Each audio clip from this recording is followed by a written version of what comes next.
We record it and we stream it. And hello, everybody. It is Sunday, May 17th, 2026, and you are listening to the Super Game Cast. I'm your host, Bronson Fiore, joined by a Mr. Dunky Doos himself, Duncan Crabtree. Wow, that's me. Wow. Everybody go dox that screen name I just gave you. That's anyway, and then finally we got our mod mommy wielder of the banhammer, the lovely Emily Hulslander. Oh, good morning, gentlemen. Hey, Or whatever time morning. you're listening to this show. nah, we only got West Coast fans, even though our analytics tell me like half our fan base is in fucking Europe. So I did get a Russian comment on the China video the other day. I'm not playing when I say we do. We are. It's because we hooked up with Cartwheel's community, and that started beaming us out to Europe more. Same with the Porsche video. So what ends up happening is like I go to check our audio analytics for the podcast in particular, like the RSS feed, and it's like half our listens are from like Belgium and Russia and fucking those kind of places, and I'm just like, man, okay. Go off. Yeah. That random Russian guy was a ball knower on Chinese cultivation games too. He knew what he was talking about. Please tell me you responded to him in Russian. I didn't. I responded to him in English. Just run. Yeah, they just run through Google Translate some shit. Anyway, hey, how's y'all's week? It's good. It's good. I ended up not getting to play basically any video games. The video games I did try to play all didn't really even boot up. Good. There was love to see it. There was a video game from the China video comments that I purchased called what was it? It was called Spirit Realm. That seemed good, but it does not launch, likely due to its most recent update. Then I tried to play Mountain Blade Bannerlord. Does not work on my computer. I love PC gaming, everybody. Yeah, and then I tried to play a modified version of Mountain Blade Warband that turned it into a Star Wars game. And that took a long time to get working on my computer, and then I decided I didn't want to play it by the time it did. Oh, and I tried to mod Skyrim, but then the mod didn't work, and I got annoyed by that and didn't play that either. God damn it. All right, we should just get what we've been playing out of the way up front, because my week was pretty uneventful for the most part. I mostly worked, but I did get some new games and some new hardware. Hey, this thing came in. Oh, is that the Steam controller? This is the Steam controller. It came in. How's it feel? How does it feel to be able to control Steam? Like a god. I don't know how Gaben handles it. I don't know how he handles it. Yeah. But no. So on the real though, I'll go over that thing real quick. It's very, it's pretty comfy. It feels maybe a hair too big, and I do mean like a hair. Like it kind of reminds me a lot of the Dreamcast controller a little bit. Oh yeah. But it is very comfortable overall. I've been using it for pretty much every Steam game I run now that's compatible with it. So it works fine for Dragon Ball Fighters. It worked pretty good for Street Fighter. The D-pad's like, it's good. It's not amazing. I don't like it as much as I like the PlayStation D-pad, but it works. The big secret sauce for it for me though, personally, is the fact that it allows me to control my full computer with a like it works effectively like a like it allows me to like control my computer like it's a console, because it'll let you use the right analog stick and triggers or the trackpads as a mouse and like right left click, and you can pull up an on-screen keyboard that'll interact with anything. So that's pretty nice. So like I will hook it to this big ass television right here that you can't see behind the matrix, unfortunately. But I know that television, so yes. Which, you know, honestly, I've been running a couple weeks without the background to see how I feel about it. But anyway, especially since it's all clean and nice in here now. Um, and like it's been really fucking cool to be like just being able to effectively turn my PC into a giant fucking console.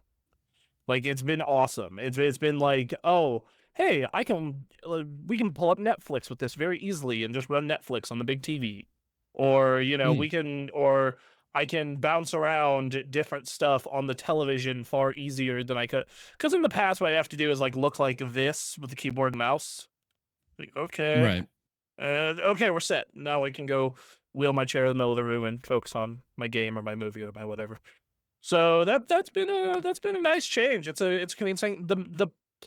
I something about magnet chargers I really like. So this thing, for those of you that don't know, it has a thing called the puck. I'm not sure if this is playing on camera. The puck, and The puck. this is how it receives signal for wireless, especially if you don't want the gross lag of Bluetooth. Oh, Mm, Um, yeah. but Okay. it is a magnet and it hooks and it magnetizes to the back to charge it. So literally interesting. you just put your Steam Deck over it and it sucks the puck into it.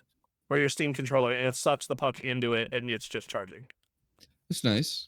Um That is Helps pretty you clutch. never have a port that, like, slowly dies on you. yes. So A plus for that. Has a bunch of different macro functionality. Similar to the Steam Deck, it has two back paddles that you can use. Uh, so that's cool. I don't love the triggers. I don't hate them, but I don't love them. I do wish they were closer to the PlayStation Do they have controller. trigger stops? No, they do not. Mm. This thing is in like a weird middle ground between regular controller and like DualSense Edge Xbox Elite. Um, It's like a just barely sub-premium controller. yeah, like you have regular controller, you have hyper premium, in my opinion, which is like DualSense and Elite, and then you have this. Um, I think it feels like the main objective of this thing, though, is, and it makes sense because it's going to be bundled with the Steam machine, is this is to control a computer on a television, is Yeah. kind of its main purpose. The sticks feel great. I've been playing Marathon with it and just, ooh, the sticks feel good. They tuned them right. They are TMR sticks, so they're not going to get drift. Ooh. I gotta be careful with them though, because every time I do something on the controller, control something on my computer. I just moused down one of our news stories later because of it. Yeah, That's no, funny. and if you double press the home button, it'll pull up Steam Big Picture mode, which is nice. Oh. Ooh. So yeah, no, they this thing is it's they I feel it's very for a specific person, unless you just find it really comfortable and it is a good controller as a controller. But I think its unique selling points are very clearly aimed at you want to hook a computer to a fucking television. I Yeah. mean, Also it if you intend to use a bunch of stuff that are outside of Steam, it isn't gonna always play nice. oh, damn it. So if you're like an Epic Game Store gamer, if you're all two of those people, then there you go. If you live in BattleNet or GOG or itch.io, then may not be for you. Not gonna go great for you, yeah. It's worked great so far. I played Forza, I played Marathon with it. I tried Dragon Ball Fighters and Street Fighter. My big D-pad test actually ended up being Luminous, because that's a game that does require like a decent D-pad, similar to Tetris. And it worked great. I actually broke my high score record for Arise on it. Hmm. So I have not had anything bad to say. I do feel similar to the Steam Deck, the touchpads feel kind of fucking awkward, but once you get used to them, it's fine. I'm not sure if I want to use this as a primary fighting game controller. I'm pretty comfortable on the PlayStation, but we'll see. I will say it's certainly winning out for laziness because I don't have to plug anything in. Yeah. It's like, oh, I don't have to play anything in. This is great. Yoink, let's go. Fuck it, I'll learn how to play on this thing. So It does help. That does certainly help. Yeah. Uh, as for the video games I played that I actually want to talk about, though, I played 12 hours of Forza Horizon over the course of 3 days, which is kind of amazing because I've been pretty busy. I mean, Like, if you've got anytime. the That is time, a might lot as of well Forza. use it. What? I said it's a lot of Forza. It is. I'm like 2/3 of the way through like the main campaign. Yeah. And yeah, it's really good, man. They continue. I don't agree with reviews that are like 10 out of 10, 5 out of 5. I think that's a bit much. I do think that it is a little too similar to the last two games, but they've refined smart things. Like the driving model feels better, especially when it comes to when you accidentally yeet your car airborne. Right. I think that Japan is just a cool setting. Like it is just Mm. it be dry. I did not love driving around Mexico that much, but like I really love driving around Japan. It is just fun to go from point A to point B. Uh, It is a thing I want to do in real life, so I could see it being appealing in video game. well, yes, especially unlike real life, you can just drive through a forest and blow down everything that is in the blossom tree. Well, you could do that in real life if you had a strong enough vehicle. Yeah, if you had like a bulldozer. You might get in trouble for it. Yeah, so uh they've definitely gone over the top for some stuff. Like one of the event races is you race a Gundam. And I heard That's about pretty this. sick. it was It really sounds That's pretty sick. fucking ridiculous. it's so fucking cool. It's so fucking cool, dude. I know that like people want more grounded driving, like are not gonna like it, but the entire time I was like, this is kind of dumb, but it's awesome. So yeah, I really dug that. I think, and they've just made smart little additions. Like fast travel is now on everything Oh, instead of just like specific garages. right. Fantastic change. Like the car selection is still kind of weird, but I feel like due to the varying events, they give you reasons to jump around specific cars beyond I just want to drive these. Cars do feel better. They don't all feel like just the same car at different speeds. It has a better sense of speed. I guess my Mm. big issue with it is they don't lean enough into the area. Like they don't like, and this has been a problem with Forza Horizon really ever since even the first one. But the first one was in Colorado, so it wasn't weird or exotic. But like, you know, they've done the UK twice, they've done Australia, they've done Mexico, now they've done Japan. And I think that like a big problem with Horizon is they don't lean enough into the area.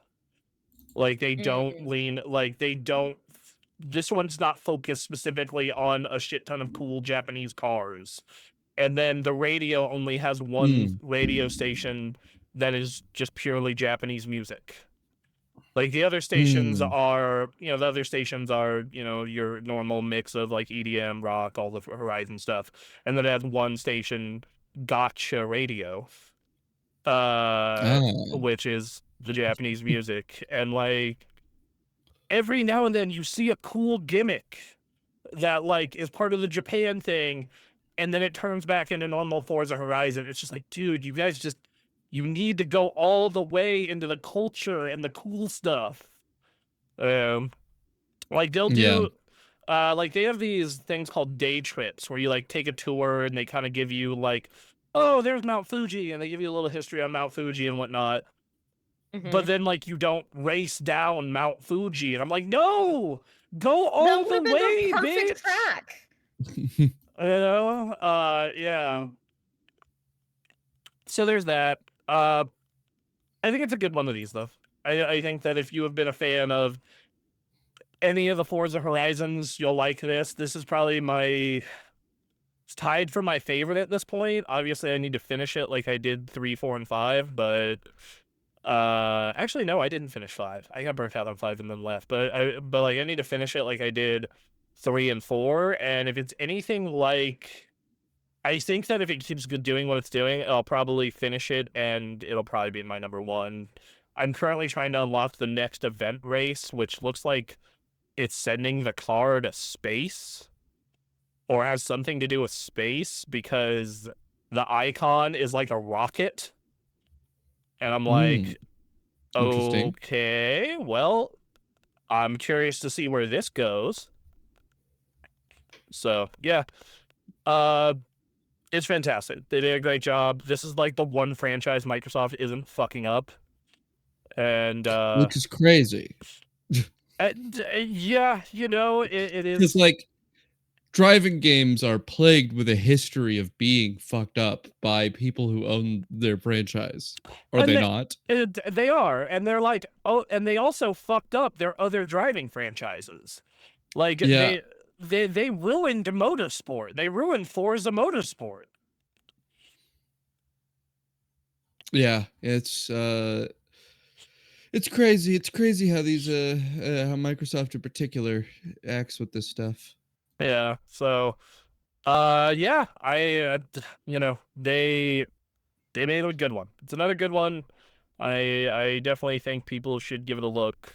If you just like arcade driving games, Cruising USA, That's good. PGR, the other Horizons, like it's well worth your time. At least off my initial 12 hours of playing it. Uh, anyway, Emily, Yes.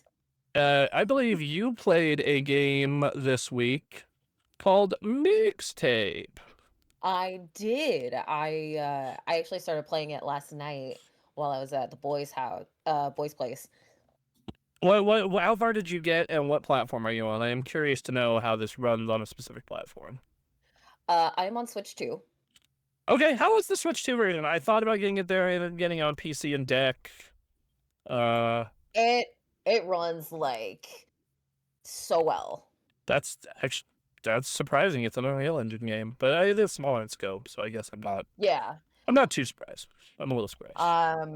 I just did track 14. Okay, so you're like halfway, two I thirds. want to say halfway. What I just don't know happened in the exactly. story? What just happened in the story? Um, she was reminiscing about her friend Cassandra and how she basically blew her off for what's her fucking face. Oh yeah, Uh, you're pretty far in. Okay. So how have you felt? I know what you're the second you said I'm like, okay. So how are you feeling about it? Like there's been a lot of discussion about this game from the worst people in the world. those Uh guys are assholes. yeah, yes, I agree. It's just like, yeah, man, look, this game just isn't for you. That's okay. It Not doesn't every have to be for everybody. it Just for those doesn't. of us that will actually appreciate it. And I am one of those people. I loved the gameplay, the graphics are super fun. The music is top tier. It Just I've been running the yes. Mm. playlist most of the week. Like I have Good. been Good. it's they got if you're a fan of 80s and 90s alternative, there's a lot of good shit in there. Yeah, so I mean, have you had any qualms with the game, any issues? No. No. Well, yeah, I think that the big criticism I can give, but it's hard for me to give this is because it's so cheap. It's $18. Is like yeah, it's 3 to 3.5 hours long, depending on how long you want to fluff around in certain mini games. Yeah. Hmm. I know one of the big critiques, and this is I feel like I'm in a time loop sometimes with these discussions.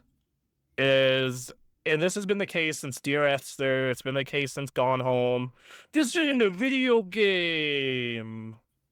That is the primary binding criticism that it has Is received. this a video game they say as they Its shit their primary criticisms have pants? been twofold. It's A, this isn't a video game, and B, this is not actually as popular as they're saying it is, and that it's industry planted.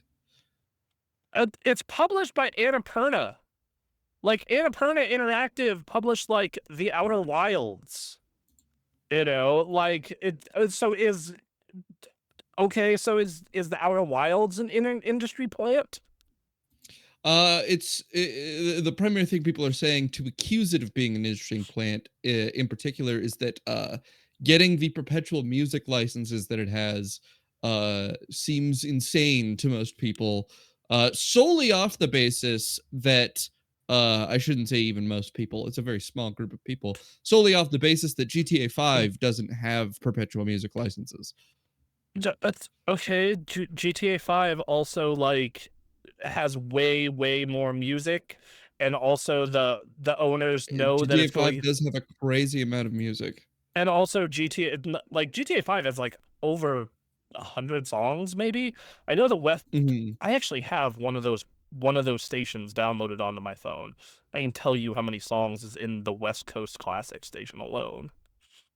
Um, all right. Yeah, the West Coast Classics station alone has more music than what's in mixtape. Yeah. And also I'm going to take a guess and say a lot of music artists know that, oh, Grand Theft Auto makes a lot of money and wants to exploit that fact. It does make a lot of money. Sure But, fucking does. hey, Donut County is also an industry plant because it was published by Annapurna. So was What Remains of Edith Finch and Sayonara Wild Hearts. That's a fun game. Yes. If you guys haven't played it, Sayonara Wild Hearts, great game. Yeah. Neon White was an industry plant, don't you know? Right. Yeah, it's just a crazy group of freaked out dudes online. It's just like, guys, go fucking touch some grass. Yeah. Go talk to a woman, I Lord. hate that talking about the game itself fundamentally means that we also must talk about Yeah, these yes, people. yes, because they have just infected it. The thing I'm actually super happy about, though, is this is not affecting. Is it does prove these people are kind of ineffectual, Yeah. because when you go on like the Steam library, right, and the Steam page for it, it's Mhm. overall reviews is listed as very positive. Yeah. And most of the reviews are very positive. You It know, would be overwhelmingly positive likely were it not for the group of weirdos, though. yes, absolutely. Like if it weren't for a bunch of fucking like group of weirdos screaming about it, yeah, like it has a 62 on Metacritic, but how many of these people are yelling about this? It's a bunch of people screaming about all like walking sims not being games. Uh, Mhm. like just the dumbest shit. You know, it's also why you don't trust Metacritic user reviews. Mhm. It's man. So yeah, no, it's the most frustrating part about this game because otherwise it tells a very. At times it's cringe, but it's intended to be cringe. It's like a Yeah. teenager. It is like a teenager with grand scope and vision, and wants to go be a music supervisor, relive their last day in their hometown before they move on to bigger things. And I Mhm. I think that it is, and it's supposed to be kind of cringy, just like the makeout scene in the game is supposed to be really fucking uncomfortable and awkward. I was like, "Oh my god, oh my god, oh my god, holy ugh." Like, I felt the cringe factor in that bit alone. I was Uh, just like, I and the second it's like, "Okay, that's enough." I was like, "Thank God." so there's an achievement for like making it go on for 30 seconds straight, I think. What the fuck? Yeah. Um, yeah, it's just a real shame that this game is being overshadowed by the dumbest discourse imaginable. And I do recommend it to most people if you do want a very story heavy experience that is, there's gameplay in there. Like some of the gameplay stuff is really fun. Like I had a lot of fun uh with the stone skipping minigame. I had a lot of fun with That was the super fun. yeah, like I had a lot of fun with the like trying to navigate a really stoned dude through a video store. Like that I haven't was gotten that far. yeah, you'll enjoy that bit. um, yeah, and then I've seen discussion about like, well, is this game a 10 out of 10 really? Like, is this Ocarina of Time, GTA 5 according to IGN? It's like, dude, games are like reviewed within their own, I guess, bounds, I'll call it. Like, no one is saying like Mixtape is the Ocarina of Time of this generation. They are saying it is a must play game. Yes, Holy shit. absolutely. This is not like that hard to figure out. This is not fucking rocket science. But whatever. Sure. So you liked it? Or you're I liking it? did. You're yeah, I'm liking you're it so far. yeah, you're tell me what next week you're probably you got like an hour to go. So you're probably gonna finish the rest of it within the next week. Let me know what you think of that ending. It's pretty cool. They do a nice little set piece at the end there. It's pretty good. Well, anyway, I think that's everything we've played. So now we're here for the real meat and potatoes of the show. Mm-hmm. The The news. news! The Oh my god, news. I'm so glad my new camera setup didn't break. Holy shit. Yes. Fuck yeah. I was so worried about that in pre-show because it broke like 3 times in pre-show. Yeah, but who else has been worried about stuff? Sega. Sega! Oh Sega! boy. Sega has canceled development of its Super Game as it pivots away from live service games. So, as Ugh. all of these companies have been doing lately, Sega talked a while back about how it was making a super game that A was going to super be game! a super mega expensive huge game that went over all their IPs. They were talking about investing 100 billion yen, uh at the time $882 million, to achieve its super game ambitions. And they have now shelved that idea 5 years after talking Was about it for the first time. was this the project that was supposed to use a bunch of their different IP? Like, was this Yes. yes, The okay. idea here is that it was going to be a mega spanning project that included all of Sega's IP. Yeah, So you would okay. have Sonic and Jet Set Radio and Yakuza, probably Hatsune Miku in there, whole I bunch of stuff. how much do you wanna bet this was just gonna be Genshin Impact, but with Sega characters? Honestly, Sega has such a wide variety and tone of characters in their repertoire that I could not see a project existing that smoothly includes all of them. Fair. Well, so couple things they note here is consider the live service game market to be too volatile when they've had recent high profile flops, because most players are just staying in their own lane. Yeah. Yeah, which is true. Like we talked about that last week, and it still blows my fucking mind where it's just like, I'm gonna play Fortnite forever. And I'm like, "Okay, more Uh power to you, just a bro." just a quick lookup of Sega franchises, right? Imagine the inclusion of Sonic, Crazy Taxi, Echo the Dolphin Knights, Super Monkey Ball, Shenmue, Streets of Rage, Golden Axe, Shinobi, The House of the Dead, Monster Star, Space Channel 5, Selena de Amigo, Billy Hatcher, Samba and de Jet Set Amigo. Radio. Samba de Amigo. I'm Uh not familiar with Samba de Amigo. oh, dude, Samba de Amigo's dope. It's a rhythm game with maracas, and Oh, you get that a sounds maraca cool. peripheral. Uh, Yeah. the font makes it nearly impossible to read for me. I'm like still looking at it and I still can't read it. I would love the idea of Sonic racing a crazy taxi to deliver something. Um, But yeah.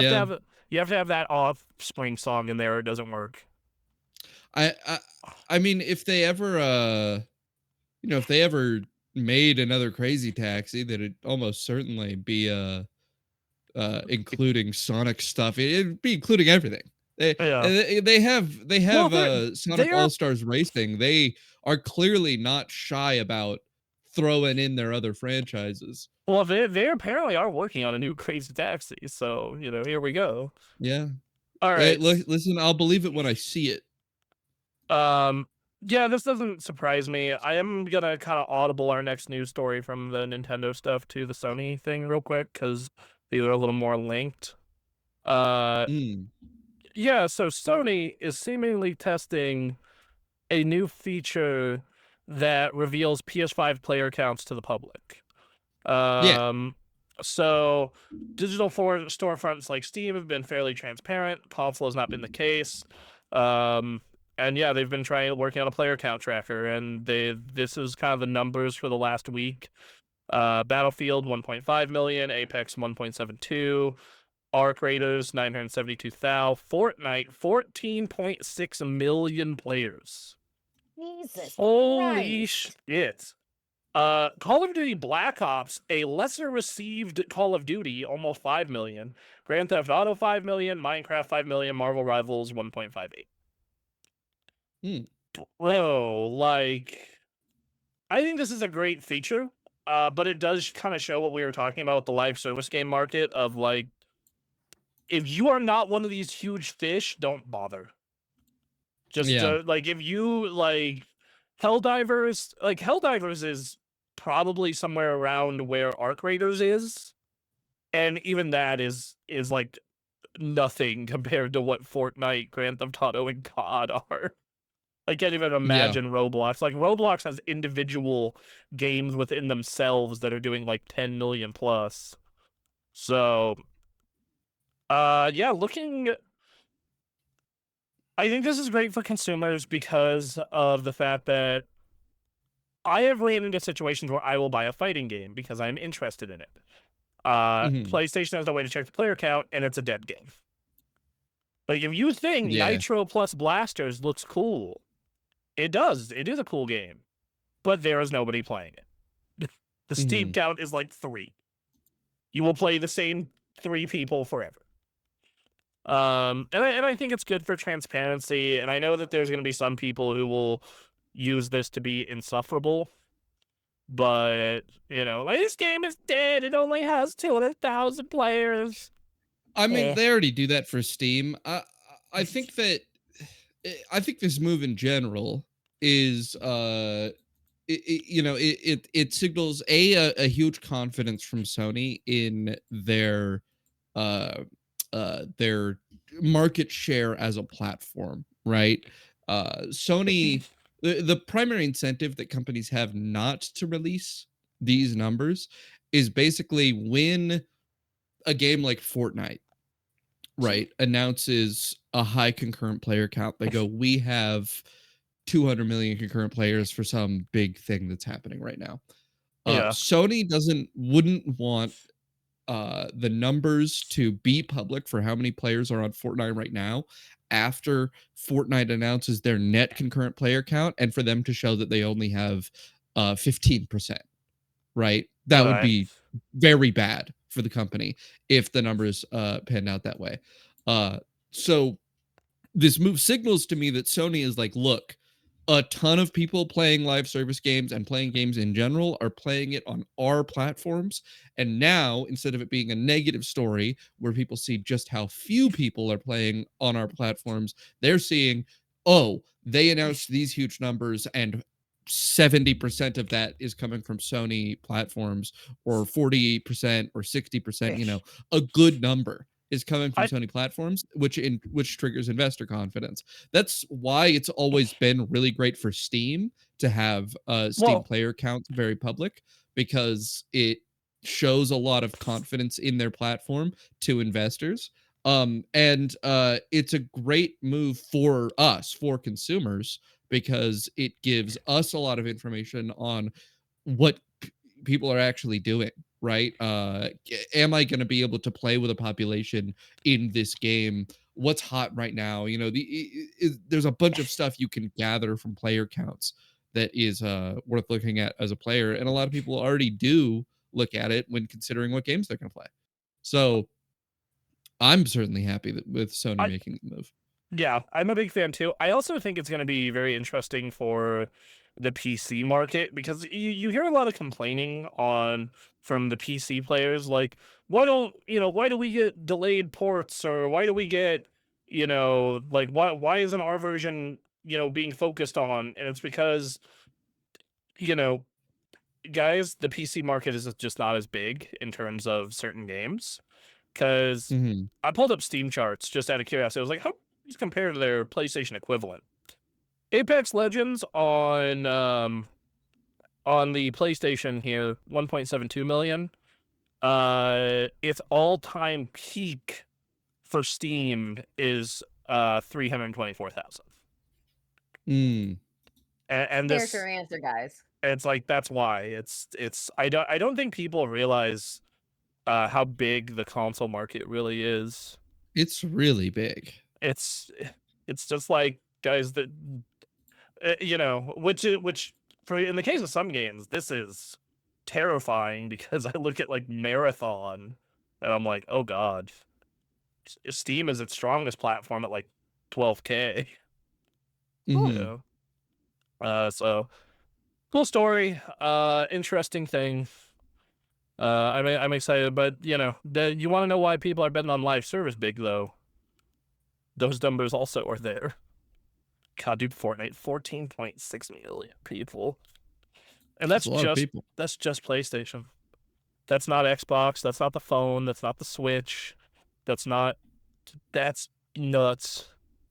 That's so crazy. How? Oh my god! Just the money there. All right, move Yeah, on. it's wild. I mean, you know, like you said before, no wonder they're so desperate to get into the market for live service games. It's because they're seeing a huge portion of their own revenue already coming from live service games just by being the platform other people are playing them on. Like, man, what if getting 30% of each of these transactions instead we got 100? Right? Be huge. I just don't think they should have bet the whole farm on it. Probably not. Is No. the issue? Like, it's okay to make that bet.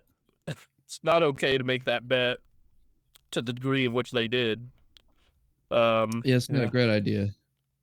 they bet the house, the farm, the dog, the cat, the couch cushions. You know, all right. Well, let's get to the next news story. Last week, Nintendo said, "Hey, September Switch 2 prices are going up. So if you want to buy one now, that might be a good idea." And they're making that a little more compelling, while also putting it at the higher price. Yeah. They have announced Switch 2 consoles ahead. They have announced a bundle. This is worldwide. It is gone live already. $500 USD, and you get to pick one of three games. So you'll be able to pick between Mario Kart World, Donkey Kong Bonanza, and Pokemon Pokopia. To my knowledge, these are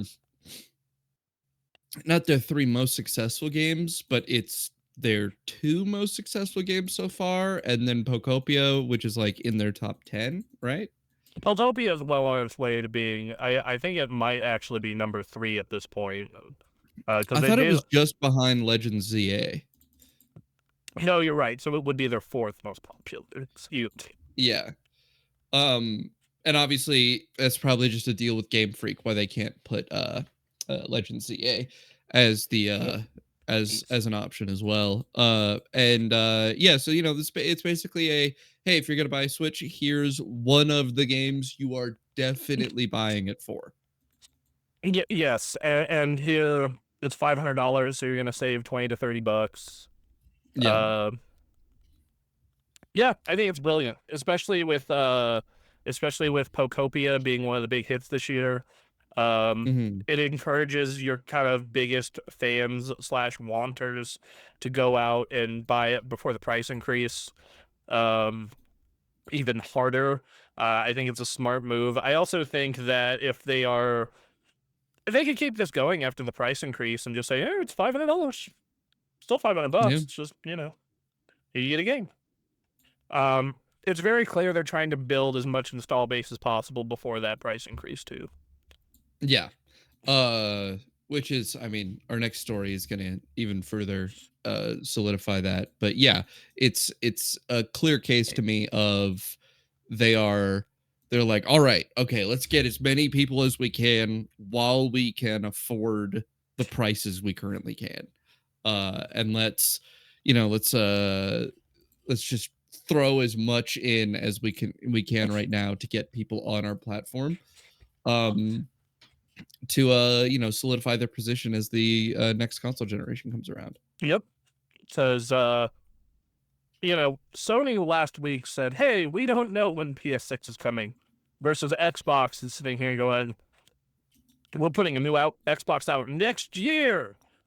Ritualistic suicide. Let's go."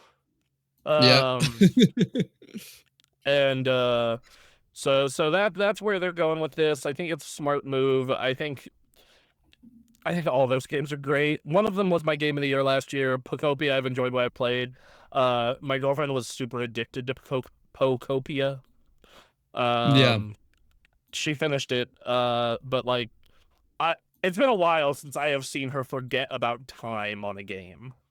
Where she will like literally, I would walk out in the living room and start getting ready for bed, and she'd be like, she'd hear me turn on like my concentrator for the CPAP, and she'd be like, what time is it? And I'm like, it's like 10:45. She's like, oh my god. Oh, Yeah, uh, it is a game designed to do that to you, clearly. Very, very much um, so. and then Mario Kart's just good. It's a great Mario Kart. They did a great job. Yeah. Um, so, but which hey, that does bring us to our next story, though, of why they're doing this. So Nintendo says Switch 2 price increases doesn't cover all costs and hopes its upcoming games will help to overcome this barrier. From President Shintaro Furukawa, says the Uh, aim for the Switch 2's lifespan to last as long as Switch. so yeah, they're basically saying, "Hey, this shit's expensive. It does not cover our increase in costs. We're hoping to make it up on software. Sorry, you Yeah, know." so we talked a lot about this last week, but this story signals to me very clearly, just as the last story does, uh, they are they are seeing the future gold of being the console that basically everyone has going into the next console generation, right? Yes. And they're not the only ones. Developers, a lot of major developers have talked about making it more of a priority to have Switch ports Ken for. Levine with his new project was talking about like, yeah, I think you're seeing that with stuff like the Switch and the Deck and the Steam Machine, we've hit diminishing returns on power. Yeah. Yeah. Um, and Rockstar has also mentioned that it wants to try and make more of its offerings available on the Switch, especially with the Switch 2 coming out. And they did so with Civilization 7, I believe, is available on the Switch. Yes, Uh, it is. It was a launch title, actually, the Switch 2. Yep. yeah. And so they have there has been a shift in the industry noticing that the Switch is so well positioned going into this next console generation. And clearly, Nintendo is aware of how good things are for them at the moment and trying to do every single thing they can down to the last second to get as much install base to exist as possible. They're trying to get as many people as they can to exist that are just going to have a Switch already before the other major console developers have their next generation consoles out, so that when people are thinking, what am I playing Fortnite on? What am I playing FIFA on? They want the Switch to be the easiest thing for people to choose, so that Sony, with its, publishing its numbers to be like, look, this is how many people are playing this on our console. Uh, they want to be in the position where, they have that major market share of people engaging with things like live service or just any kind of game, really. It kind of doesn't matter to them on Switch instead of on uh the other consoles, which I think historically has been the case for the other consoles. The other consoles have really dominated quote unquote serious gaming nobody is playing their Call of Duties on a Switch. Even where available, most people are choosing the other consoles over their Switch because that's the ecosystem that their friends are on. Yeah. And Switch has been putting work into trying to make better uh social networking on their system. I don't think they really have it yet, but they certainly have it better than they've had historically. And I think they're trying to lay the groundwork for being an even bigger proportion of the console market. And like you have to think that they sold 150 million units of Switch One. A lot of those Yeah. people, that is video games to them. Younger kids, teens, just people who started on Yeah. Switch. A lot of Mhm. them might just move to Switch 2 because, oh, it's the better Switch. And that is something to consider here. And I think that it's really weird being like I talk to some Nintendo communities and and they just function differently than a lot of other game communities, it feels like. Yeah. One, it just seems You people are just it less. reminds me sorry, it reminds me of Smash and the way it interacts with fighting games, where it's like they're the same group. Like Smash is a fighting game, right? Nintendo console players, Nintendo video gamers are just gamers, but there's this like barrier between them. Yes, and it's like also weird, because I'm like sitting here looking at it, just like everyone in this like community seems just way less pissed off than everyone else. Like Yeah. they just seem like Yeah. way less mad. Like I hang out in like the Nintendo Pals Discord from time to time, and I'm like, man, everyone here seems pretty happy. Like they just don't seem like the thing they get maddest about is like physical games going away. Like that's the only time I ever see them really mad. And they're the people using game chat. That's weird to Yeah. me. So yeah, like, it's weird. Um, Mhm. but yeah, I think that Nintendo is really and I the Switch 2 has been good enough where I have thought about buying some third parties on it. Like I'm looking Yeah. at people of note on it. I uh I nearly bought Pragmata on it. I will Mm. probably double dip on Resident Evil 9 for it. It's about if the port is good or not, is the thing. And Capcom Right. has shown if the port is good, like people will buy it there or double dip because of the portability. And I know there are gonna be some people saying, "Don't you have a Steam Deck?" I'm like, "Yeah, dude, the Steam Deck's a lot bigger than the Switch 2. Also, the screen is a little smaller, but in general, it is a lot bigger. It is Yeah. significantly bigger. It's more comfortable to hold and use. My hands don't hurt as much, but it's still just it's a bigger device. It's part of why like when we went to San when we were driving to San Francisco before we got turned around at the pass, the handheld I brought with me was my Switch 2. Not because I don't like my Steam Deck or don't have games to play on it, but because this thing just slides in my bag easier. It's thinner. Should be easy to Mhm. carry around. Yeah. So yeah, like they're definitely playing the market share game though. Because I think they do realize, man, our two biggest competitors might be shooting themselves in the face. Yeah. I man, dude, I'm just really stoked to see a $1,000 to $1,200 Xbox next year.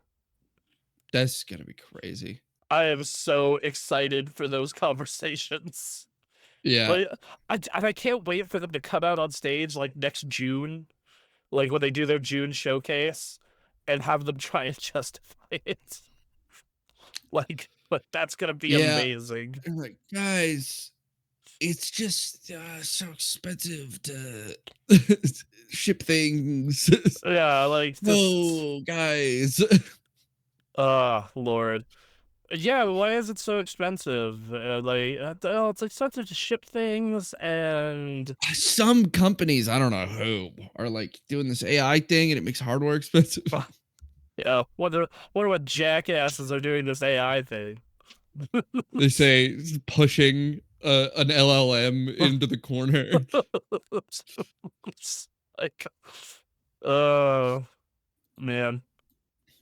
Uh Lord. All right, so last Nintendo news story is kind of fucked up.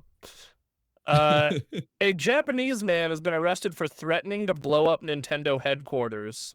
As reported by KTV News and translated by Automaton, the 27-year-old man is from Hekinan in Japan's Aichi prefecture, around 100 miles from Kyoto. The man, who was reportedly unemployed, was arrested in suspicion of obstructing business after he sent envelopes to Nintendo's HQ threatening to blow it up with explosives. According to the report, the envelopes contained messages such as, "I'm going to blow you all up and my plans cannot be thwarted." After, Yeah. after receiving the envelopes, Nintendo contacted the police on March 16th. Officers searched the area for the explosives but couldn't find anything. Although nothing suspicious was found on Nintendo's premises, the man has reportedly admitted the charges, and police are said to be investigating his motives. This is the latest example of Nintendo's Japanese staff being threatened by violence. In April of 2024, a 27-year-old Kenshin Kazama was arrested for sending a total of 39 threats via inquiry form on Nintendo's website over a 3-month period. Kazama was accused of saying, "I'll make you regret bringing such a shitty game into this world," threatening to kill everyone involved, and saying, "Be careful about events that have spectators in attendance." Which, the speculation is the only game that they have that for is Splatoon 3, so... Yeah, so this story, there's obviously a precedent in Japan to take these stories like way more seriously, on account of the KyoAni fire, which was a case of it not just being threats, and a guy went and set a bunch of people on fire in an anime studio, uh, because he thought I think it was that he thought that the idea for Sound Euphonium, an anime made by KyoAni, was a ripoff of his own idea for something that he made, like, as an amateur project forever ago, that obviously they had no idea about. Um, there, there are a couple tragedies in Japan that have happened on account of weird lunatics sending a bunch of threats and not being taken seriously. And so they are really aggressive about addressing this sort of thing when it happens. I think that Um, everyone should be. I yeah, think that, like, if your workplace gets one of these, maybe you should send cops and have a lot of cops around all the time. yeah. Uh, there's certainly cases of the inverse in which people are excessively sensitive to it. For example, when BioWare got the red, blue, and green cupcakes sent to them and then like went on lockdown. Yeah, okay, maybe that's a little too far. I don't know. If I Yeah. was if I was an employee, I would just gotta laugh at it, like, "Ha, that's great. Give me a cupcake." Uh, Yeah. I mean, it was clearly the intent, and it's probably how a lot of the employees acted, but apparently there was a big freak out I, when it happened at the time. so this does remind me of a story from an old job I used to have. I think I might have told you this. I don't think I've told it on the air though. So way back when I used to work for a political call center, and what's Hmm. it called? I did not have any affiliation with the politics of this place. It was I needed a job and I needed to not starve to death. Uh, but what it was a place that would do push polls for anybody who paid. Democrat, Hmm. Republican, you name it. Is if you wanted to go for us to go do a push poll, we'd go do it. Occasionally it'd be for something nice, mostly if it was just for horrible people. Hmm. But we one like random Tuesday in late July of and this was like 12 years ago. This was like 2014. We got like a bomb threat. We got a bomb threat, and like Interesting. Okay. everybody in the building was evacuated. And then like we all hung out for like an hour, and then they're like, "Okay, it's safe to go back in," and most of us just said "fuck that" and went home.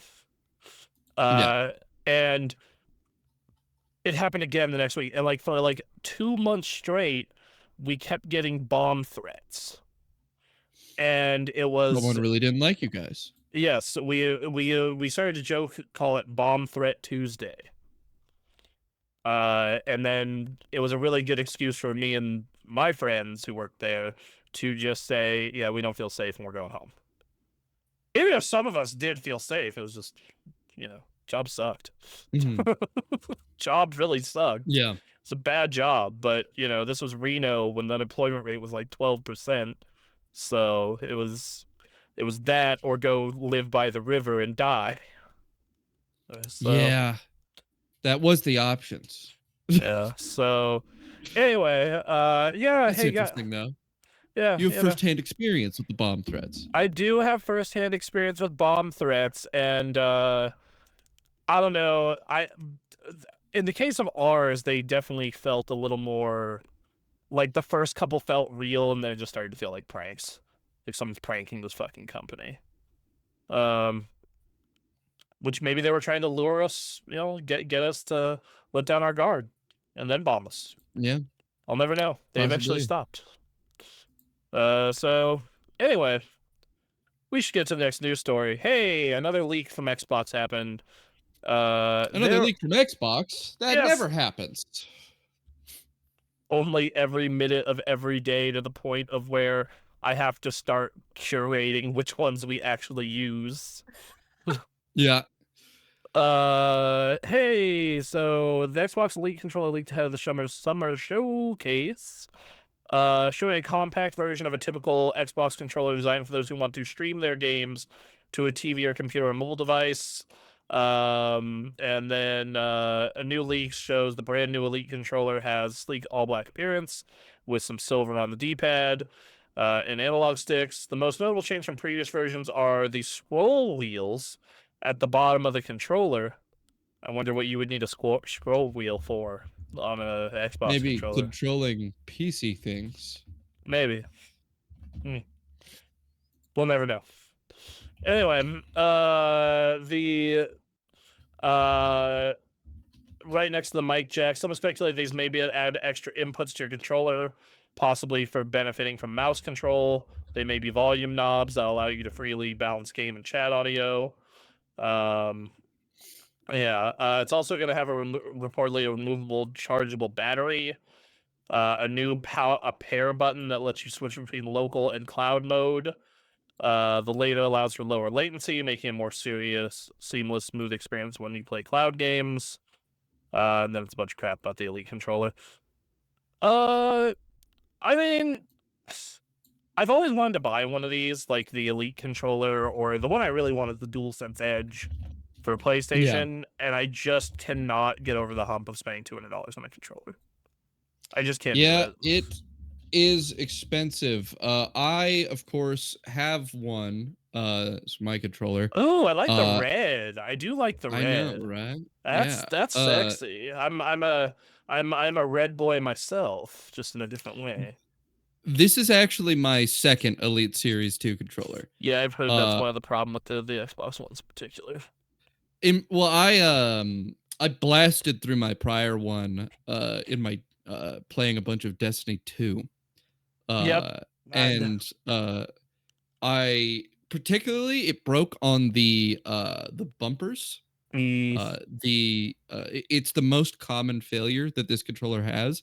And that's that if you use a bumper super frequently, something will wear out about it and it'll become less sensitive, and so you'll have to press it really hard to get it to register. Uh it's the luxury of controllers. It is the best controllers get. Yeah, It's it's a just very nice experience. Uh, is it worth $200? I don't know. I It was worth it to me in particular. My goat, Tim Rogers, made a video for Kotaku in 2019 explaining why it is the greatest controller ever made. And I take that man's word as gospel. that's how I am with Jeff, and he's like, yeah, the DualSense Edge is the best controller I've ever used, and I'm just like, but he also does make the point like $200 is a lot of fucking money for a video game controller. It is a lot of money for a video game controller. Uh, But my thought was that I'm putting a crazy amount of time into video games. is Overall. Is that Uh, this is gonna how you're gonna get me to buy a DualSense Edge? You're making a compelling the argument. Go on. the enhancements to my experience when averaged out over all of the time that I'm playing video games with a controller does make it kind of worth it. I have used this controller in particular, this being my second one, probably well over 2,000 hours. Fair. Uh, Is that the one with the rubber grips? Because I heard the rubber on those like that will dissolve over time. I've heard. that is not the case at all. Oh, okay. I've put easily 2,000 hours, maybe 3,000 into my prior one. This one probably over 2,000 hours, and these are in perfect condition. The rubber grips have no issues whatsoever. My biggest complaint is the thumbsticks. Uh, they, they get dirty. They get really dirty. If you use them like super frequently, like I do. And they're hard to clean.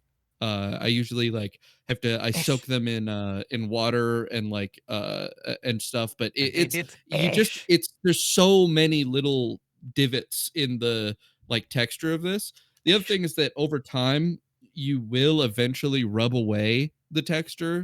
Yeah, well, Again, that's an any you controller. yeah, That's that's an any controller, but they give you replacement thumbsticks when you buy it with the yeah, case.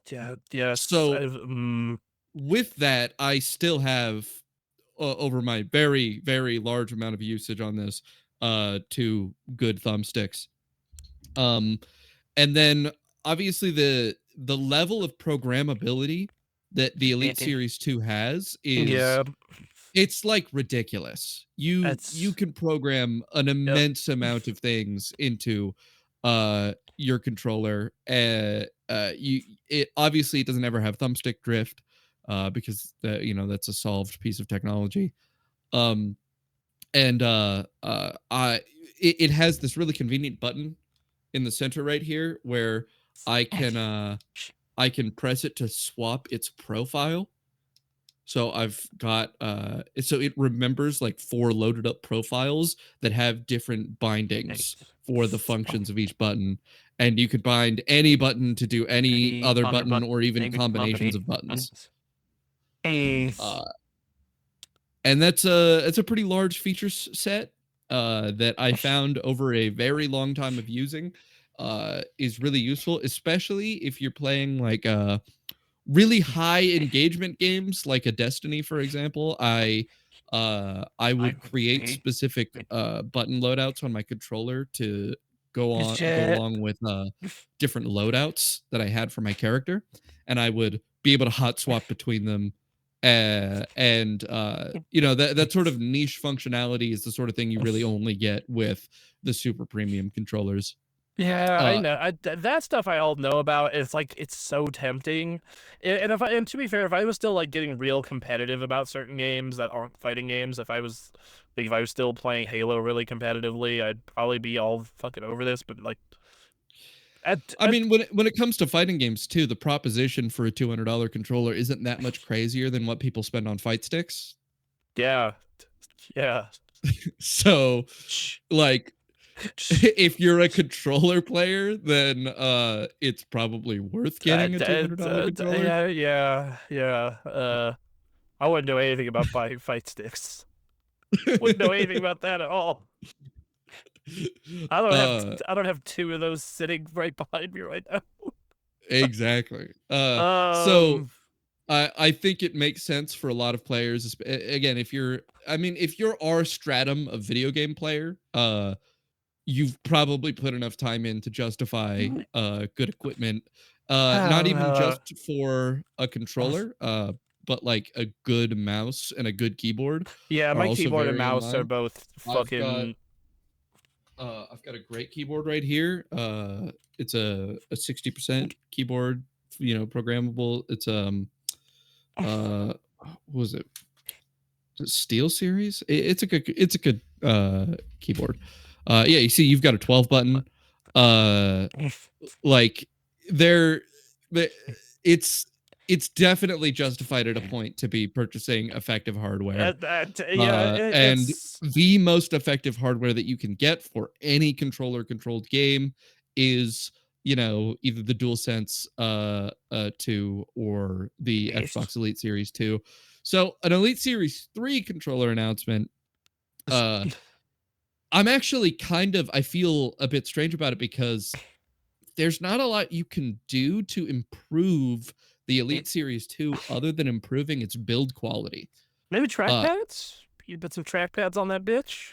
so that is what I would mention. I would say that these scroll wheels could be potentially useful, especially if they're making plans to go into a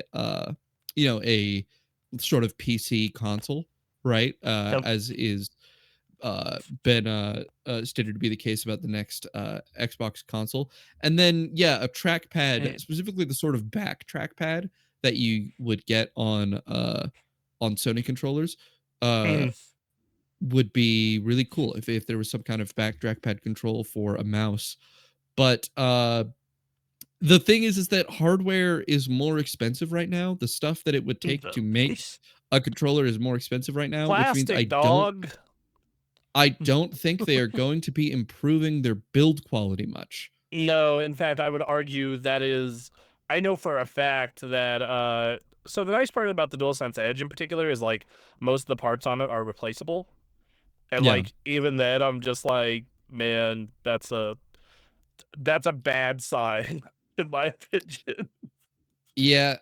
Uh and so I don't see them fixing things like the bumpers getting weak on on the Elite series. And I don't see them making it feel much better. And so I don't know if I'm particularly excited by an Elite Series 3.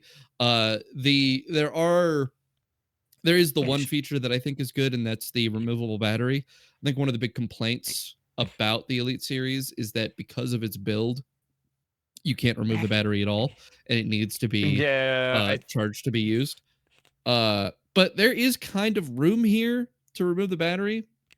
I think yeah, a rechargeable, I replaceable battery would be kind of nice. it's actually been one of my big complaints about PlayStation controllers since they've gone wireless is the batteries are not replaceable. So that means of when they eventually become worthless, as with Yeah. time, they are either become wired controllers. Like my PS3 controller might as well be a wired controller. The battery on that thing lasts 20 minutes. Mhm. Or if they're not, that it's you have to fucking get into the bastards and they make it really hard. The other thing I Um, have to hand the Elite series, though, is that it has the best carrying case I've ever seen for a controller by far. It's okay. holy shit good. Uh, the carrying case is chargeable itself and acts as a charger. Uh, so what it is that you plug in the carrying case and then it just is the charger that you set your controller on to charge it if you want to do it that way. Oh, Or yeah. or the carrying case has batteries in it. The carrying case charges, and then when you're not using the controller and you're putting it in the carrying case, it's charging your controller. Yes, I noticed the PlayStation did something similar to that as well. I forget what it Mhm. was. And then they also offered a thing in the carrying case where you like charge it wired in the case, which I was like, Yeah. that's fucking crazy. Okay. Well, here, let me grab Um, it. Sorry. you know what the sad part about this is like I have trouble justifying. Well, I'll wait for Duncan to get back. Oh, is he wearing headphones? I Uh, am wearing uh headphones. I was okay. also right there. You could Yes. see mine is well used at this point, but Well Yeah, loved. it's seen some love. Well Yeah. loved. Yes. but it's got spots for every single thing, every accessory that comes to the controller, as well as extra back paddles of different lengths that you can use. They have different kinds of thumbsticks in case like you want a concave or a convex thumbstick. They've got different ones. Yeah, It's that it's just a really really good carrying case. so let me tell you the saddest part about all this is while I have trouble justifying especially because like I do think the first party controllers are great for both Xbox and Mhm. PlayStation. Like I fucking love this thing. This thing's awesome. Mhm. Yeah. It's a great controller. Um I do wish they had the trigger stops and a couple other things, but it's like not the end of the world. Um I will absolutely buy collector's edition or like special edition controllers. Like on that shelf back there, there is the PlayStation 30th anniversary controller. It's still Nice. in box. There's the Astrobot one and the Ghost of Yote one. And I'm like sitting here looking at the Marathon one because I think it looks dope. I will buy multiple $70 to $80 controllers that are like special editions because they look dope. But the second that you take a controller over $100, it just breaks my brain and I can't Yeah, pull the trigger. I will say you do make some very compelling arguments. I don't know. I might wait for Black Friday and see if I can get a DualSense Edge on sale. I know they go down to like 130, that is the best 150. way to do it. Yeah. I mean, I think the last time I got an Elite Series 2, I got it for 150 Yeah. on sale. So and it was because my other Elite Series, like I said, the bumper was wearing out. And I had taken it apart to Mm. address that, and even still it just wasn't quite there. And so I was like, it's on sale, I might as well just get another one. Fair. Yeah, man. Fuck, this Marathon Yeah. controller looks so cool though. Marathon's a great game. Fucking people need to play it. God damn it. But speaking of much bigger and more important news but from Xbox, Yes. right? We've got Absolutely. The a most very important. big deal of a story. The most Uh important. it kind of fundamentally changes the direction of the Xbox brand. So Xbox is actually rebranding entirely They're from twin. Xbox to Xbox. Yeah. So there was a Asha Sharma took to X to confirm Microsoft's gaming branch has given an all caps makeover. So Blue Sky, Instagram, Facebook, that they have any place where they could, they changed it from Xbox, capital X, and then BOX, like a normal spelling, just being Xbox in all caps. Yep. Yep. I want to talk about this because this is just so indicative of every change they've made Uh-huh. since she took over. It is just, this is such a pointless, worthless, throwaway, dumb thing. That's like, it's nice, but it's just affects such a small. It means really nothing, and it affects such a small percentage of people. Like they recently did some stuff in their UI regarding achievements. It's like, oh, that's really cool, and I'm glad people asked for it. But they're also treating it Mhm. like the second fucking coming. Uh, I don't know. It just seems this was just so stupid. Like this was right up there with like the new boot up sequence or the classic logo facelift. Like the only one of these that feels really meaningful is the Game Pass price drop, but even then, it's still more expensive as than last year. These just all Mm. feel like pandering, like we're trying, guys. We're saying we're Xbox. Ugh, God, Yeah. it's just so fucking just. I'm super excited for when we do that showcase in what 3 weeks? Yeah, 3 weeks. Is it really That, 3 weeks? yep, June 7th. That's gonna be an early show. We gotta be live at like 9:15 a.m. But and then we can watch Microsoft embarrass themselves at 10 a.m. We Anthony has confirmed he will be there for that one. Nice. Oh, So, let's go. our boy. Yeah, this Mr. is Ta. yes, yeah. So this is dumb and worthless, but I wanted to look. I wanted to highlight the dumb and the worthless. Uh, Yeah, it's pretty funny. I mean, like you said, all of their changes as of late have been these sort of surface level, like, guys, we hear you. hello, fellow kids. So, anyway, the next news story, I am gonna carry us for this. Oh, And goodness. why don't you hit us? What's going on? So, our dear Tekken god, Katsuhiro Harada, joined Mhm. SMK. That he did. He did. He sure did. Uh, So the former Bandai Namco GM has formed a new studio in Tokyo with the King of Fighters firm. All right. After being with Bandai Namco for 31 years, he left at the end of last year Mm. due to retirement, loss of friends, and all that stuff. So he formed a new company called VS Studio and partnered with SNK. Okay. Now I all right, so I gotta know, peeps. How much do you Hmm. think this was the Saudis who now own SNK just dropping a dump truck of money on his front yard? It I wouldn't think, surprise me, to be yeah, honest.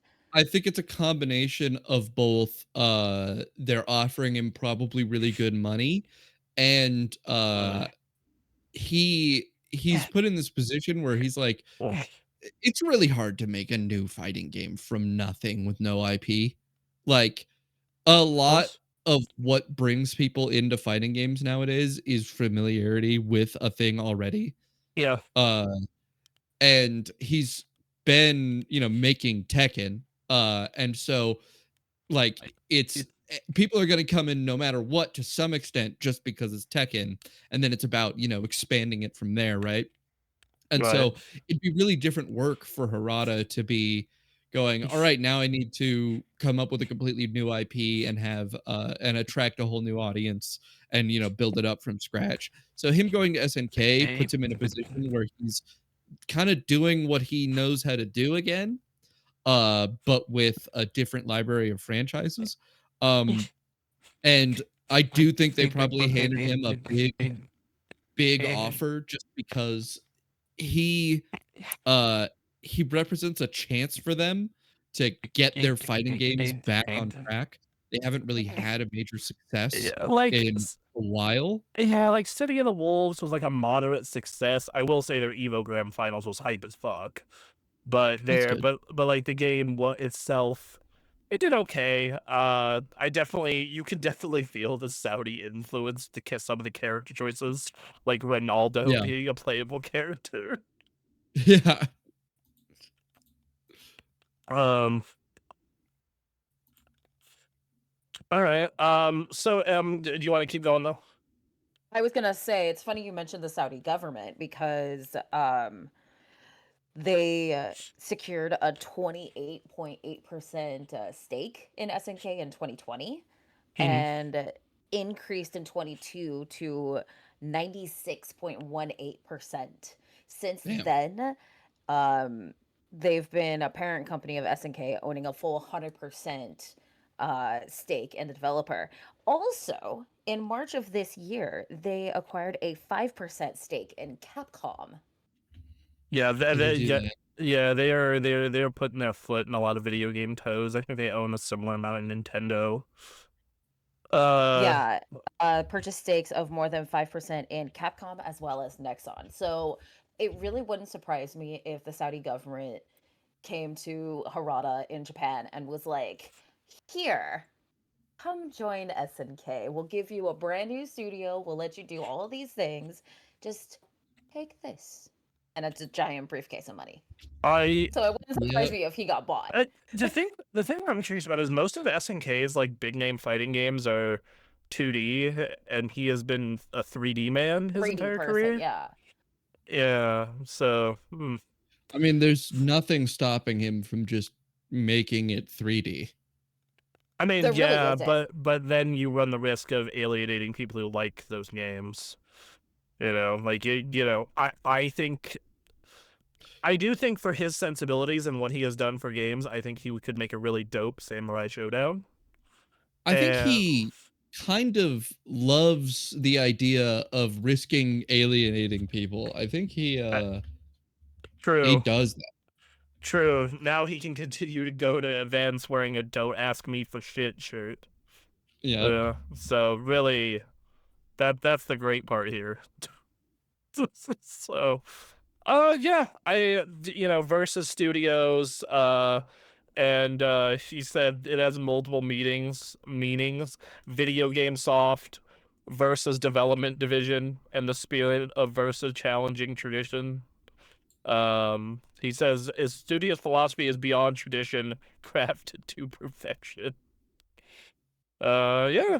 All right. Well, uh, I hope he makes something cool. A lot of these times you do see these guys get involved in projects like this, and then they just don't go anywhere. Right. Mhm. The Yakuza guy working on Gang of Dragon, that might be dead. That actually, like, that, I think we covered a story of it being dead. yeah, is that official? Like, did that go through? I didn't, yeah, anyway, so it's still listed on Steam, so let's, but, yeah, so, alright, well, Verano, we wish you well. I hope to see you at another Evo, or if I go to Combo Breaker, and then, you know, all that good stuff. I hope that you Mhm. convince them to make a new Samurai Showdown. I want one. Please, Hopefully. please Um, do what you can to bring us Samurai That's the Showdown. that's the only SNK fighting game I've played, and I really like it. did you play the most recent one, 2019, or did you play one of the older ones? I played the 2019 one. Oh, it's so good. It's such a good It was game. sick. It was sick. I played, what was her name? Darlie Dagger. I forget who I was, Uh, but he was the dude with the blue hair and the really long katana. I, uh, I mean, I was just basement lording the fuck out of that game. Like, for some reason, none of my friends could deal with my Darlie Dagger at all. And Mm, so I was just the king of the basement, uh, completely dominating, with that character. So I'm just I enjoyed reminded. it greatly. I'm reminded of that post I sent you. I think I sent it to you. I know I sent it to a couple people who I know in the fighting game community, or adjacent to it, or me. Heartbreaking, man, too good at fighting game to enjoy playing against friends, but not good enough to play competitively. Yeah, Uh, But on the other side of that, if you can find one person that is really competitive, this is still true. Fighting games are cool because you only need 4 to 5 friends who hate losing to each other at all costs to accidentally create a world-class scene. that is Ugh. true. That's how Pakistani Tekken happened, baby. Uh, Yep. But, so for our next story though, I I uh, I added this go because ahead. sorry, I added the story. I want some context for it because I think it is one of the funniest news stories we've ever had. The story being that the developer who produced EA's James Bond games says Batman Arkham Asylum was, quote, exactly what we should have done. Like, okay, so they put out a bunch of James Bond games the early to mid 2000s and late 2000s. Uh, and they said like James Bond films are not always a good match for single player missions because a lot of stuff is happening subtly. It's not all gunplay, you know what I mean? It's all spy play and not always all on the controller. That was a challenging one to do. And then he says he saw Arkham Asylum sometime after the Bond's license changed hands and realized this is the sort of game we should have made. We gave the license up to Activision after From Russia with Love, and we're like, oh, we would have loved to perfect it, he said. And I remember playing Arkham Asylum after it came out, not shortly after, but after, we were like, oh, this is exactly what we should have done. This was so good, but it was like Batman is Bond in a cape and cowl. It was fun to watch them nail the essence of that. And I'm just sitting here thinking to myself, that is one of the most hilarious things. Oh my god, that's what we should have done. We're Look, terrible at this. guys, we should have made a good game. We Wait, sh- because I was thinking we'd do all this stuff with James Bond and we would a game would come out. What if we made a good game instead? what if what if we hold on? I'm gonna see this trailer they posted for the GameCube version of Russia with Love. Yeah, it's just like just looking at this and going like, man, one, this is definitely of a time. Yeah. It's this is definitely from.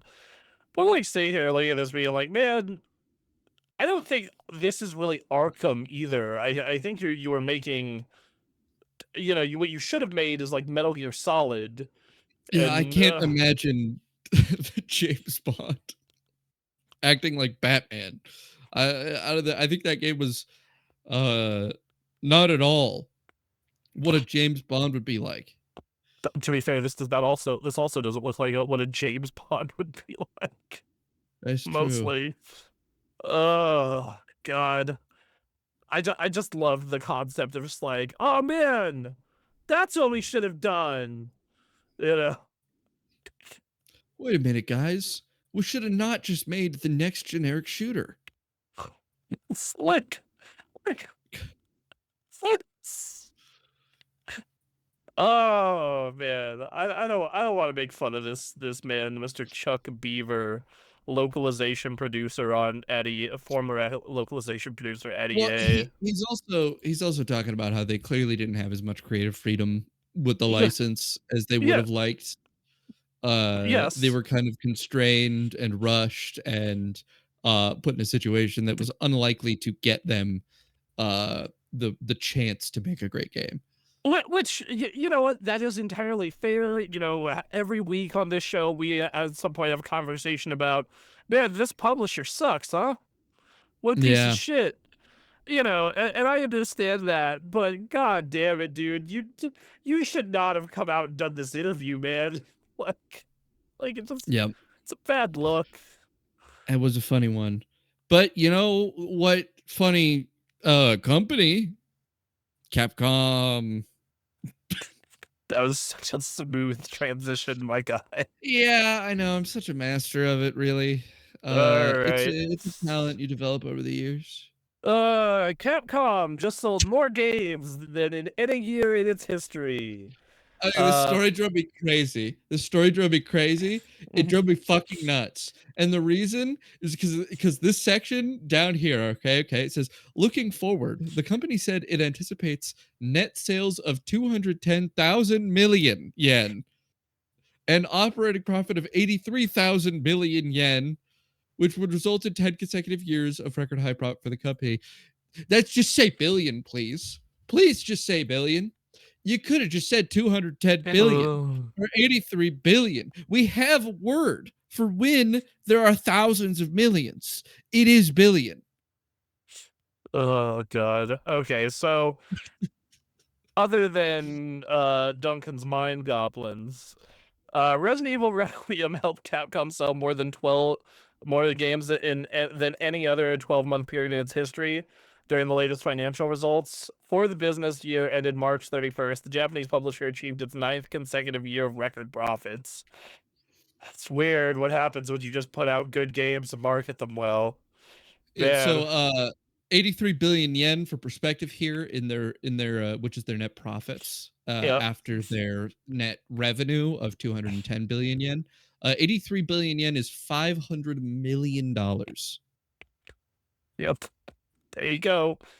It's once again, it's like just put out good games and market them relatively well. That's all you got to Yeah, do. it is a surprisingly simple strategy that they are using. They have a series of strong and popular franchises. They are making games for those franchises that are received well, and then using a thing called a marketing campaign to make players that might like that franchise aware of it. And then they're doing this crazy thing. They're buying the video game. So Wild. uh this this very foreign concept of the strategy Capcom's engaging in right now. It's this dual prong, this make good video game and then tell people you made it. Uh And it does not always have to and be an established franchise, as this Pragmata did not make this because their fiscal year ends in March, but yeah. Pragmata is already on the way with 2 million copies sold. Yeah, So, yeah, well, it's almost like that if you sustain the strategy over time, you'll have this crazy thing called consumer confidence, where people will believe that a game that comes from you is likely good because other things that have come from you are good. And then they might buy that thing on the grounds that it is good. it's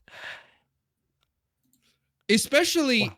if it is actually good, and then other people say that, and then you do again the crazy move, a marketing campaign in which you inform people about the game that they could enjoy.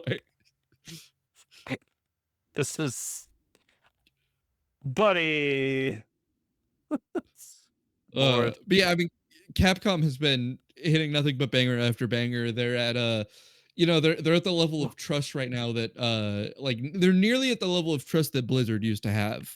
Yes, With just how successful they have been every single game they put out. yes. Um, and I think historically Japanese developers have had a hard time developing that level of consumer trust, especially in the West. Yeah. Uh, and I mean, I think the barriers have broken down. A lot of Japanese media is much more popular than it used to be, and I think that those sorts of things that used to get in the way of a company like Capcom really dominating like it has is they're gone, and Capcom's taking advantage of a perfect time to make itself known and large. This is something that I always bring up, and Anthony likes to poke holes in it, but I truly do believe in this. If you put out a good game at a reasonable price and market it reasonably well, you will see success out of it. Like that is the that is the especially nowadays where word of mouth travels super hard. Like just you look at Expedition 33, you look at Pragmata. I don't necessarily think Crimson Desert is all that good, but you look at Crimson Desert, you I mean, just realistically, there is always the freak chance that look, we've seen it happen where like culture war or something like latches onto your game and it gets really hurt for it, right? yeah. There are definitely games that come out that get written off on the grounds of like some weird shit that the developers didn't account for, right? Yeah, yes, that does exist, but I also think that like for the most part though, like and even like you look at the most recent culture war thing in mixtape, and it's Mhm. like still selling well. Last I checked, it was a top 10 game on most of the platform it's on, Yeah. and it's very positive on Steam, and really the only people uh complaining about it are sad neckbeards, you I know. think that the secret weapon that Capcom has against these sort of like random arbitrary you know something just comes and blasts your game out of existence is that they're Capcom and that they have a bunch of consumer confidence and they are unlikely to get randomly targeted by something that hurts them because they are the default to go to now, right? Like Yeah. because I think the big scenario that a lot of people are worried about as a major company releasing titles is what if a similar title comes out around the time that you're releasing your thing that people like more and is better. Uh, and they don't have to worry about that because they are the one that already has the consumer confidence. They're probably going to be the threat, not threatened. And I think that with a lot of these scenarios that can really ruin the launch of your game that you don't have control over, the big thing that like the thing that allows you to get control over it is by being big enough that your consumer confidence can blast right through obstacles. Uh, And I think that Capcom is getting to that point. I agree. I mean, yes, I think certain franchises for sure. Like I think Resident Evil is so big that like, lol, it doesn't matter what dumb culture war latches onto it. People don't give a shit. I also think though that that culture war, as I said last year during the Nintendo stuff, because the grifters came a grifting on the Nintendo stuff. Like the average person doesn't give a shit. Yeah. They don't. They don't care. They're like they do not give a shit about your culture war bullshit nonsense. And they just want to play good games. And if the word of mouth regarding, you know, fucking like even mixtape, which once again it's selling well on most of the platforms it's on, Yeah. uh is good enough, like people aren't gonna care. You know, Yeah. like yeah, like a set part of the audience will care, I'm sure, but that's not the vast majority. And you know, so yeah. Oh, cool. Yeah. Steam just crashed. That's great. Love that. It's not supposed to do that. It It's is supposed to not. work. It is. Oh no, that's bad. Okay, well, whatever. I'll figure that out after we're done with the production. Yeah. All right. I'm gonna leave this next story to you for a minute. I gotta go to the bathroom, and I also have not played Gears of War. So Wait, there you what? go. You never played a Gears of War? Okay, you're gonna have to come back and talk about that. I played a smidge of Gears of War too. I will talk about it. All right. So, Emily, are you here? Oh, I'm all alone. Okay. All by myself. All right, everybody. So Gears of War E-Day is sponsoring an upcoming WWE event, shedding light on a potential release window. A newly announced WWE event might have provided a clue to the release date of one of Microsoft's biggest games this year. During the WWE Backlash live event this past weekend, the company announced that Triple Mania, a 2-day event in collaboration with Mexican promotion AA Promotion, basically said, "Hey, this event is taking place on September 11th and 13th, and it is sponsored by Gears of War E-Day, Microsoft's upcoming Xbox and PC game." So yeah, hey, where are we with that? What is going on there? I think that this probably means E-Day is coming out sometime in September. Is what it feels like. I That would is imagine as such that that it's coming out sometime in the fall. like this kind of, hey, we're being sponsored by a video game, typically is not for games that are not out for, you know, weeks, months, etc. So I'd be willing to take a rock solid guess and say, hey, Gears Day out in September, especially because they're also running what's it called? They have the after the Xbox thing in a couple weeks. After the Xbox thing in a couple of weeks, a what's it called? God, after the Xbox thing in a couple of weeks. Jesus Christ, I lost my train of thought. Uh, they have like a Gears Direct, a Gears Oh showcase. yeah.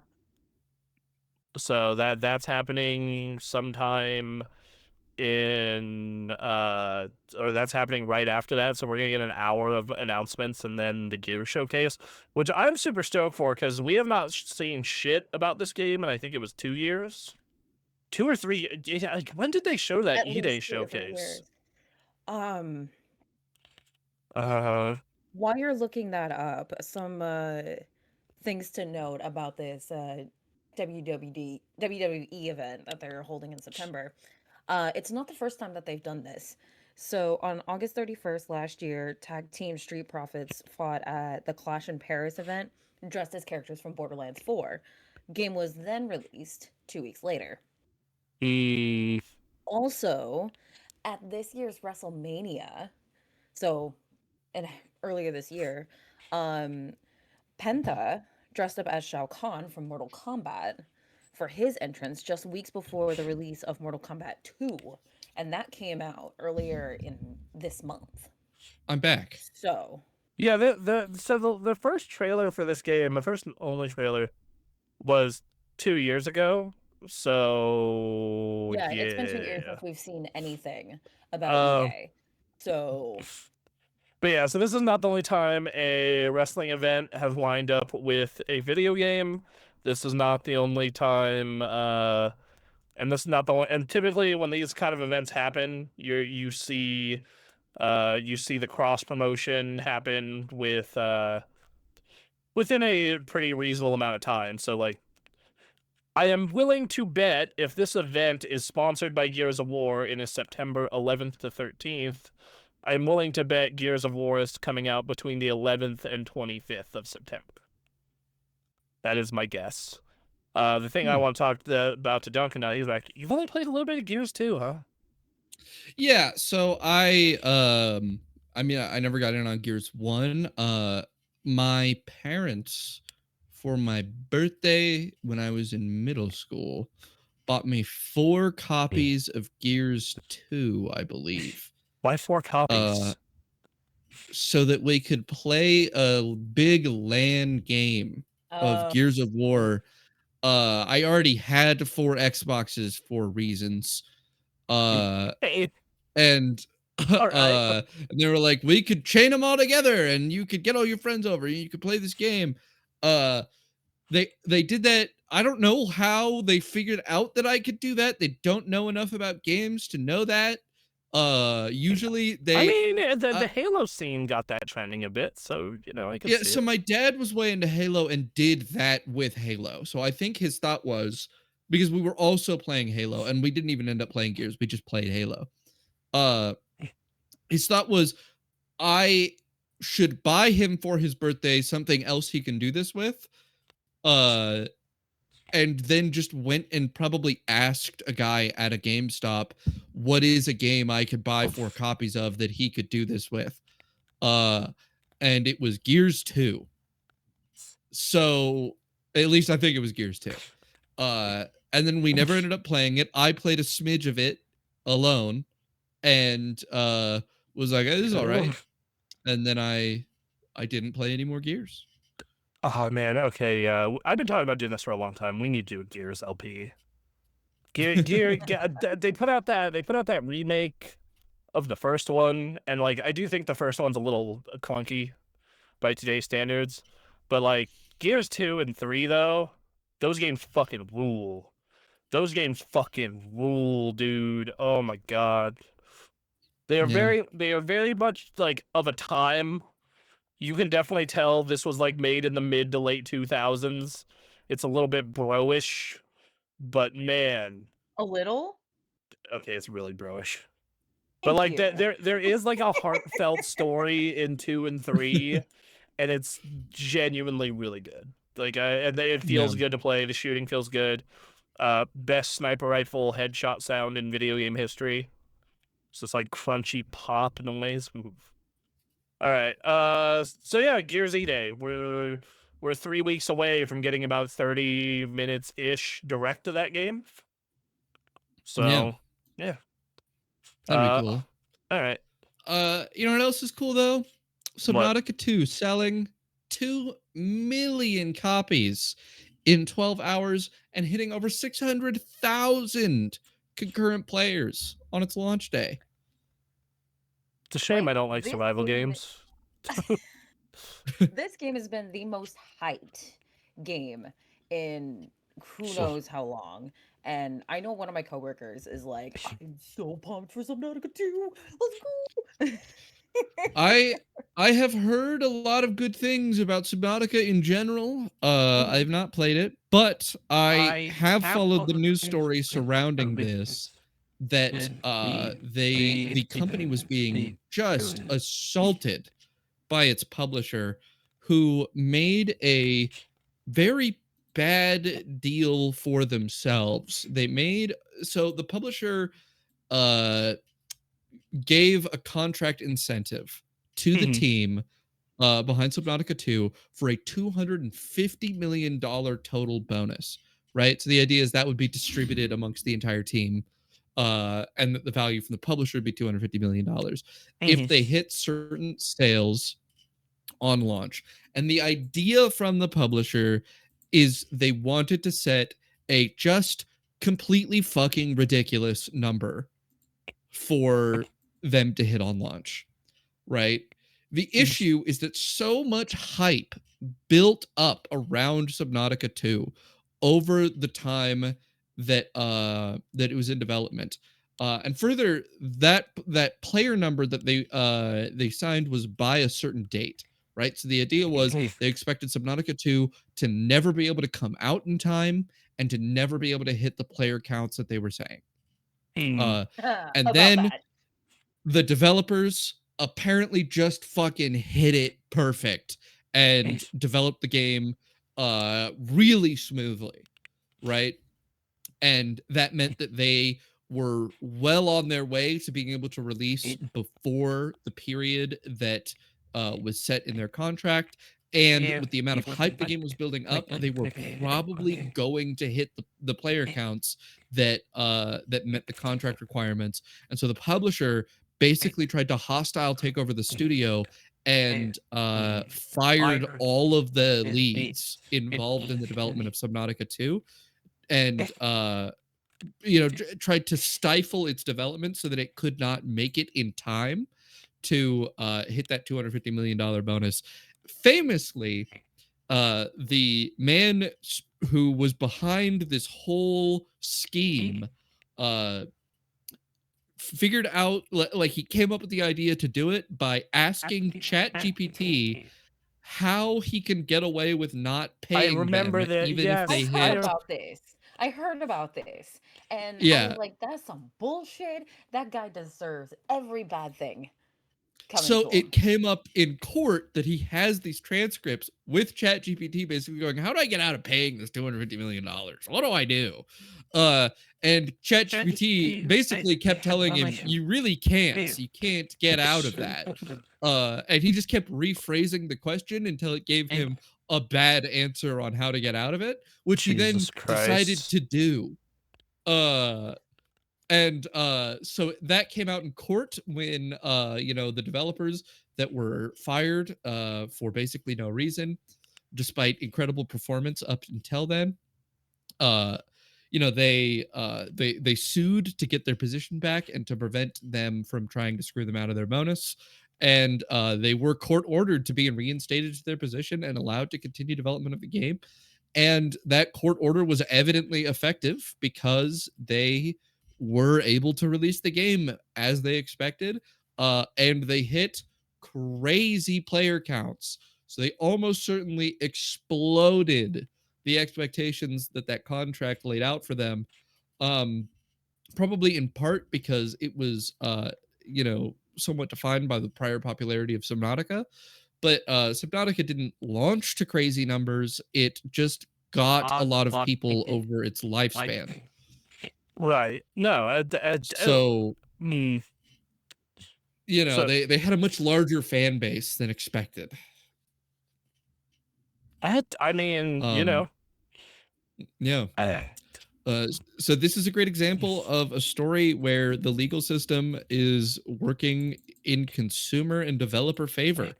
This is a really clear example of corporate interest trying to get in the way of players having a game they want and developers making a game players want. Everyone was aligned here except the publisher. uh, Uh, and so it's really cool that things ended up this way. I mean, I'm I'm super stoked about this because I love the idea of a publisher getting fucked for trying to do shady shit. I'm a Yeah. big fan. Big fan of that. Yeah, So we love Publisher to in see this it. case, of course, being Craft On. it, what else did Crafton make? Actually, I'm trying to think They're of that. formerly known as Bluehole, a South Korean video game company known for developing Terra, Zoe, and PUBG. Oh, they're the PUBG peeps. They're the dudes who Yep. bought PUBG. Okay, that makes Yep. sense. That's man. Ooh. And oh yeah, But yeah, that they also bought hmm, Hi-Fi Rush after Microsoft got rid of. Man, that was a good get. That was a yeah, really that is a good good get. get. Like them buying Honestly, Tango Game. everything that I'm seeing in their history is a bunch of good gets. Yeah. They made some good acquisitions. So hey, it's not a Yeah. bad thing. Yeah, Uh, but uh, that's all our stories for today, it seems. hey guys, we did a 2-hour show for once. We did a Holy 2-hour show for once. shit! Fucking A. Good job, everybody. Hey, we'll be back next week talking about video games. We love you. Thank you for tuning in. Bye. Yeah. Bye. See ya.